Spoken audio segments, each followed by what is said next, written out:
I remember Gary always as a true professional and more importantly as a true friend. And that's the way he was as a professional footballer, both as a player, as a coach and as a manager.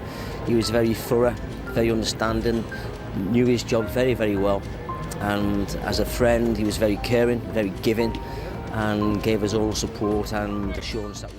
Ablett was the GOAT. Those words didn't come from fans on social media. They came from Kenny Dalglish, Ian Rush, Alan Hansen and Jamie Carragher. Football royalty. But here's the thing that makes no sense. Gary Ablett never won a Ballon d'Or. He wasn't on magazine covers. He didn't score 50 goals a season. So why do legends call him the best footballer ever? The answer will change how you think about greatness in football. Gary Ablett played in an era when defenders were judged by how hard they could kick people. But he was different. He was quiet, he was calm, and he was trusted by everyone. When he died in 2012 at just 46 years old, something impossible happened. Liverpool and Everton fans stood together and cried. Red scarves and blue scarves were tied together at the gates of Anfield. In a city where families split down the middle over football, everyone agreed on one thing. Gary Ablett was the best of them all. Let's start with the man who gave him his chance, Sir Kenny Dalglish, one of the greatest players and managers in Liverpool history. Dalglish called Ablett the ultimate servant to a football club. Now, that might sound like a boring compliment, but at Liverpool in the 1980s, being called a servant was the highest honour you could get. The Liverpool way was simple. The team comes first, your ego comes second. Bill Shankly built that culture, Dalglish protected it, and Gary Ablett lived it every single day. Dalglish gave Ablett his professional debut. That moment created a bond that lasted a lifetime. Ablett was a local lad from Egberth. He grew up dreaming of playing for Liverpool. When Dalglish picked him, he wasn't just giving him a jersey, he was giving him a responsibility. Represent the city, represent the club,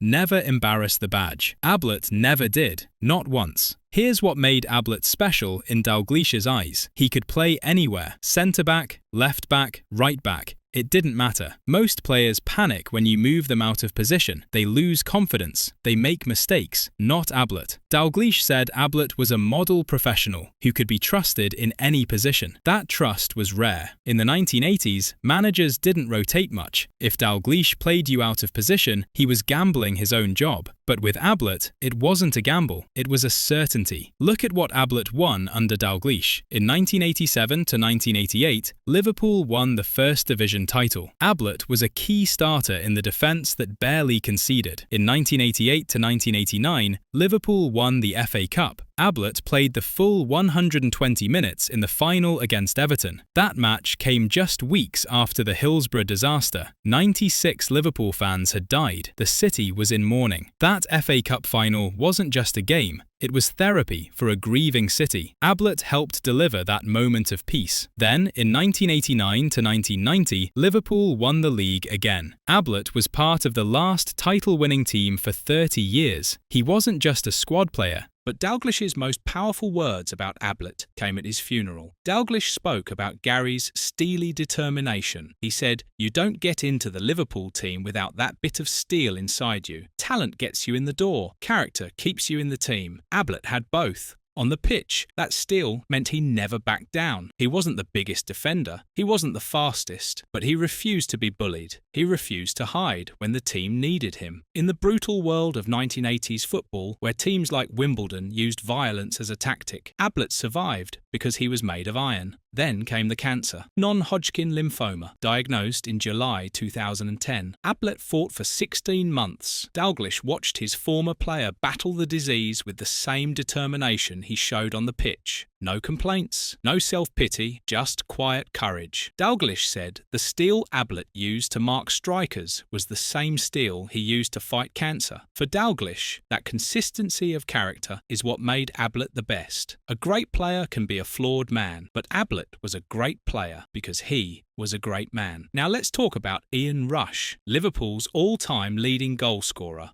Rush had a different perspective. He called Ablett a true Scouser. In Liverpool, that's not just about where you're born, it's about your attitude. Scousers are funny, they're resilient, they're loyal, they don't trust outsiders easily, but once you're in, you're family. Ablett was the grounding wire for the team. When foreign stars or players from other parts of England arrived, it was local lads like Ablett who set the standards. Rush was Welsh. He had to earn his acceptance. He understood how important the local players were. They carried the spirit of the city into the dressing room. But Rush's most interesting point was about tactics. He said fans in the 1980s saw Ablett as a normal player, solid, reliable, nothing flashy. But Rush believed that in the modern era, Ablett would be considered world-class. Why? Because football changed. In the 1980s, defenders were judged on physicality. Can you win a header? Can you make a crunching tackle? Ablett could do those things. But his real strengths were positional reading and distribution. He was solving problems before they happened. That meant he didn't always have to make spectacular last-ditch tackles. He was already in the right place. Rush said, if Ablett played today, he'd be worth more than £50 million. Modern football loves hybrid defenders, players who can operate as a left-sided centre-back in a back three, players who can be an inverted fullback. That requires a huge football brain. Ablett had that brain 30 years ago. He was born too soon. The modern game would have celebrated him. Back then, he was underrated because he made defending look easy. Rush also praised Ablett's 100% commitment. In today's game, some players pick and choose when to give effort. Ablett gave everything every single week. You knew exactly what you were getting, an 8 out of 10 performance every time. That consistency is what made him the best in Rush's eyes. Rush also explained how Ablett made his job easier. Liverpool's tactics in the 1980s involved pressing from the front. Rush was famous for hunting defenders, but a high press is suicide if your defensive line doesn't squeeze up behind it. Ablett was fearless in holding a high line. He compressed the space. He allowed Rush to hunt. He was the safety net that let Liverpool play their aggressive style. Rush scored 146 goals for Liverpool. Some of those goals only happened because Ablett won the ball back or stopped a counter-attack. The best footballer isn't always the one who scores. Sometimes it's the one who makes scoring possible. Alan Hansen is the next legend we need to hear from. Hansen is widely considered the greatest ball-playing defender in British history. So when he praises another defender, you listen. Hansen focused on Ablett's elegant poise. That's an unusual way to describe a defender from the 1980s. Poise means balance, calmness, grace under pressure. English football in that era was chaos. Long balls, physical battles, tackles flying in from every direction. But Hansen and Ablett played a different game. They played with their brains and their technique. Hansen remembered a goal Ablett scored against Nottingham Forest. A delightful volley. For a defender to execute a volley like that requires serious skill. You have to watch the ball onto your foot. Your body shape has to be perfect. Your timing has to be exact. Hansen used that goal as proof that Ablett was a footballer first and a defender second. In Hansen's philosophy, if you can't play, you can't defend. Ablett could play. Hansen also talked about the pressure Ablett faced. When Ablett broke into the team, he was replacing legends like Mark Lawrenson. The Anfield crowd had watched the greatest club side in Europe for a decade. They expected perfection. A young player stepping into that backline faced crushing expectations. One mistake and the crowd would turn on you. But Ablett handled it. He demanded the ball. He never hid. Hansen said that mental strength was what made Ablett the best partner he ever had. Centre-back partnerships are unique in football. They're like a marriage. You have to know your partner's movements without looking. If one goes forward, the other drops back. If one misses a header, the other covers. Hansen and Ablett shared the trenches together. They shared the trauma of Hillsborough. They shared the joy of Wembley.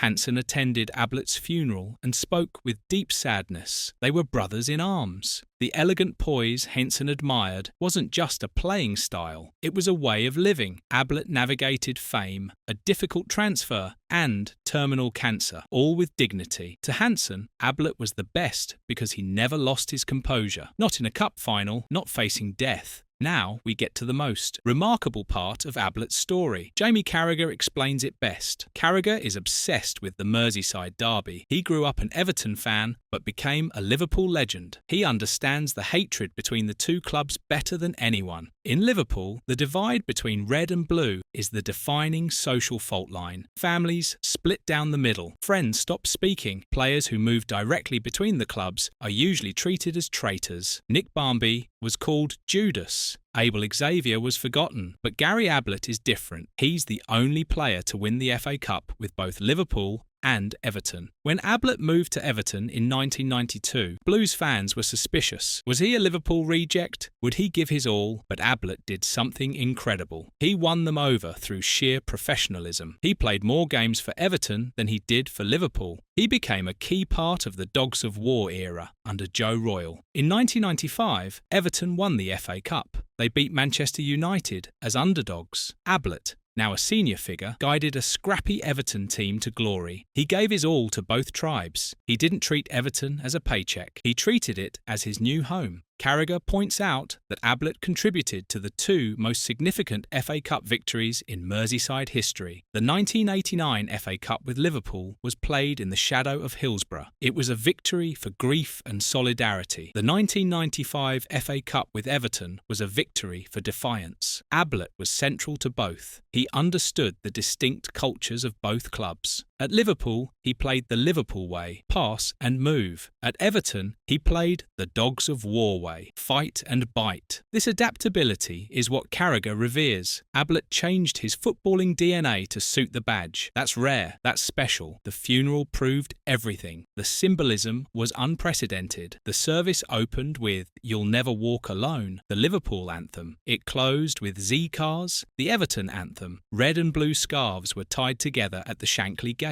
Carragher said it was a moment of total unity in a divided city. For Carragher, the best footballer is the one who can dissolve hate. Ablett proved a man could be red and blue and be loved by both. He became the physical embodiment of Liverpool itself. Complex, divided, but ultimately unified by respect. Martin Kelly represents the next generation. Kelly didn't play with Ablett. He was coached by him. After his playing career, Ablett became Liverpool's reserve team manager from 2006 to 2009. Under his guidance, the reserves won the Premier Reserve League title in 2008. Kelly was a key part of that team, alongside Jay Spearing and Stephen Darby. Kelly called Ablett his mentor and father figure. What's crucial here is that Kelly didn't know much about Ablett the player. Kelly was too young to remember his playing days. That means Ablett earned Kelly's respect from scratch. He didn't rely on his medals or his past. He earned it through his daily interactions, his care, and his coaching ability. Kelly said Ablett didn't preach values. He demonstrated them. He showed his speed and technique on the training ground. He led by example. Kelly credits his progression to the Liverpool first team directly to Ablett's guidance. Ablett invited Kelly to join the reserves and moulded him into a professional. For Kelly, the best footballer is the one who ensures the game continues. Ablett invested in the future. He passed on the Liverpool way to a new generation. His legacy lives on every time Martin Kelly or Jay Spearing steps onto a pitch. They carry the DNA of Gary Ablett's professionalism. Tragically, Ablett was just beginning his managerial career when he was diagnosed. He had managed Stockport County and coached at Ipswich. Kelly believed Ablett had the potential to be a great manager. His emotional intelligence and ability to unite players from different backgrounds was rare, but cancer took him before he could fulfill that potential. Kelly's grief is the grief of a student losing his teacher too soon. On New Year's Day 2012, Gary Ablett passed away. He was 46 years old. He had fought non-Hodgkin lymphoma for 16 months. His funeral at Liverpool's Anglican Cathedral was like a state event. Kenny Dalglish was there, Alan Hansen, Ian Rush, Jamie Carragher, Roy Keane, Rafa Benitez, Howard Kendall, Joe Royle, David Moyes. These were often bitter rivals, but they all stood together to honour one man. Roy Keane, a hard man who rarely shows emotion, spoke of his respect for Ablett. Both the Liverpool and Everton managers stood shoulder to shoulder. The convergence of these figures proved Ablett's standing. He was the common denominator of decency in a fractured world. Grief has a way of clarifying what matters. After his death, Arguments about whether he was fast enough or scored enough goals evaporated. What remained was a consensus on his character. The death angle revealed a truth. Ability gets you respect. Character gets you love. The legends say Gary Ablett was the best footballer ever because the metrics changed. It's not about goals and assists. It's about impact, integrity, and the number of people who weep when you're gone. By that measure, Gary Ablett was unmatched. To Dalglish, he was the best servant, a reliable soldier with steely determination. To Rush, he was the best modern defender, a tactical intellect born ahead of his time. To Hansen, he was the best partner, a player of elegant poise who shared pressure and glory equally. To Carragher, he was the best unifier, the only man to conquer the divide and bring a city together. To Kelly, he was the best mentor, a father figure who transmitted values to the future. Gary Ablett's greatest victory wasn't the 1989 FA Cup or the 1995 FA Cup. It was the way he lived his life and faced his death. He showed you can be fiercely competitive without being cruel. You can be loyal without being narrow-minded. You can be a hero without demanding the spotlight. His legacy isn't just in the trophy cabinets of Anfield and Goodison. It's in the unified scarf tied to the Shankly gates. For one brief shining moment, the best of us made us all one. That's why Gary Ablett was the greatest footballer ever.